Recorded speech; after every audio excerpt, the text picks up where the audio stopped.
জয় নিতাই গৌর হরি বল। শ্রীধাম বৃন্দাবন থেকে বলছি। প্রতিদিনকার মতো আমরা আজকেও কিছু ভাগবতীয় সিদ্ধান্ত আলোচনায় ব্রতী হয়েছি। এটি বৃন্দাবন ধাম। ওই যে ময়ূর দেখা যাচ্ছে, দেখুন ওই যে ময়ূর, দেখা যাচ্ছে। আপনারা দেখতে পাচ্ছেন কি না? ময়ূর ওই পাঁচিলটার পরে বসে আছে।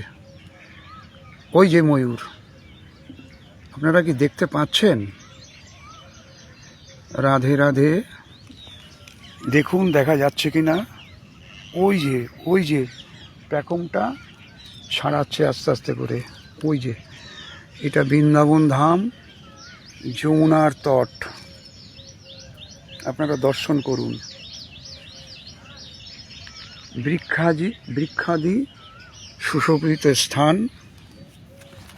আজকের আমাদের আলোচনার বিষয়টিও খুব সুন্দর।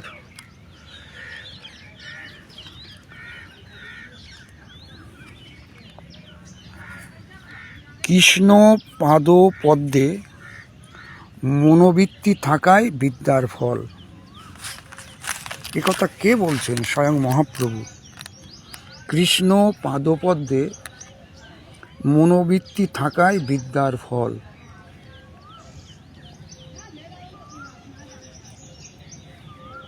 বিস্তারিত জানুন এ বিষয়ে মহাপ্রভু কি বলছেন, কোথায় বলছেন।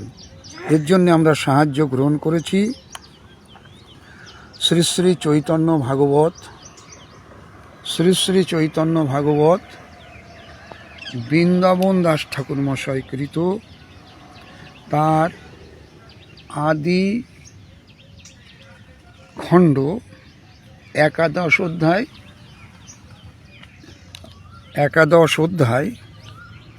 176 থেকে 182 নম্বর পয়ার। আপনারা একটু দূরে দেখতে পেলেন একটা ময়ূর উড়ে এসে ঠিক এই গাছটার পরে বসলো। আপনারা গাছের আড়ালে দেখতে পাচ্ছেন না, কিন্তু এর উপরে ময়ূর বসে আছে। যদি ডাকে তাহলে শব্দটা শুনতে পাবেন। তাহলে কৃষ্ণ পাদপদ্মে মনোবৃত্তি থাকায় বিদ্যার ফল। মহাপ্রভু চৈতন্য ভাগবত থেকে আমরা এটা জানতে পারছি। আসুন 176 থেকে 182 নম্বর পয়েন্টটা আমরা আস্বাদন করি। মহাপ্রভুকে তর্কযুদ্ধে বা বিদ্যায় পরাজিত করতে এসেছিলেন দিগ্বিজয়ী পণ্ডিত। হেরে গেছিলেন। পরে তিনি যখন মহাপ্রভুর শরণাপন্ন হন, মহাপ্রভু তাকে কিছু উপদেশ দিয়েছিলেন। কি বলছেন 176-এ?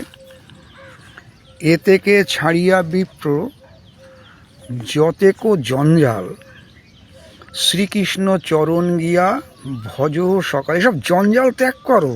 এই বিদ্যার যে অভিমান, এই যে পাণ্ডিত্যের অভিমান, এসব ত্যাগ করো। সব ত্যাগ করে তুমি কৃষ্ণ ভজন করো। কৃষ্ণের চরণ গিয়া ভজ সকাল, যাবৎ মরণ নাহি উপসন্ন হয়, মৃত্যু যতদিন না আসছে তাবৎ সেভ কৃষ্ণ করিয়া নিশ্চয়। মহাপ্রভু বলছেন দিগ্বিজয়ী পণ্ডিতকে, সেই সে বিদ্যার ফল জানিও নিশ্চয়। মুখস্থ করে রাখা উচিত। সেই সে বিদ্যার ফল জানিও নিশ্চয়, কৃষ্ণ পাদপদ্মে যদি মনোবৃত্তি হয়। তাহলে মনোবৃত্তি আমাদের কৃষ্ণ পাদপদ্মের ধ্যানেই থাকা উচিত, তার স্মরণ মনন সেবাতে থাকা উচিত। মহা উপদেশ এই কহিল তোমারে, সবে বিষ্ণু ভক্তি সত্য সকল সংসারে। একমাত্র সত্য হচ্ছে বিষ্ণু ভক্তি বা কৃষ্ণ ভক্তি, হরি ভক্তি। এত কই মহাপ্রভু সন্তোষিত হইয়া আলিঙ্গন করিলেন বিপ্রেরে ধরিয়া। পাইয়া বৈকুণ্ঠ নায়কের আলিঙ্গন, বিপ্রের হইল ভববন্ধ বিমোচন। মহাপ্রভু আলিঙ্গন করছেন, যাই তাই কথা ওই দিগ্বিজয়ী পণ্ডিতকে।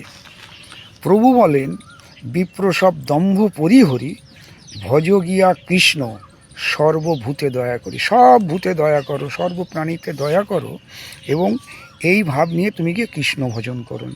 এটা মহাপ্রভুর উপদেশ। কোথায় পেলাম আমরা? দিগ্বিজয়ী পণ্ডিতের জন্যে। কোথায় পেলাম? শ্রী শ্রী চৈতন্য ভাগবত শ্রীল বৃন্দাবন দাস ঠাকুর মশাই কৃত তার আদিখণ্ড 11 অধ্যায় 176 থেকে 182 নম্বর পয়ার। ভিডিওটি ভালো লাগলে লাইক শেয়ার কমেন্টস করবেন, সাবস্ক্রাইবও করতে পারেন। আজ এ পর্যন্ত। সবাই ভালো থাকুন, আনন্দে থাকুন, সুখে থাকুন। আশা রাখি আপনাদের ভজন কুশল। জয় নিতাই, গৌর হরি বল, জয় শ্রী রাধে শ্যাম।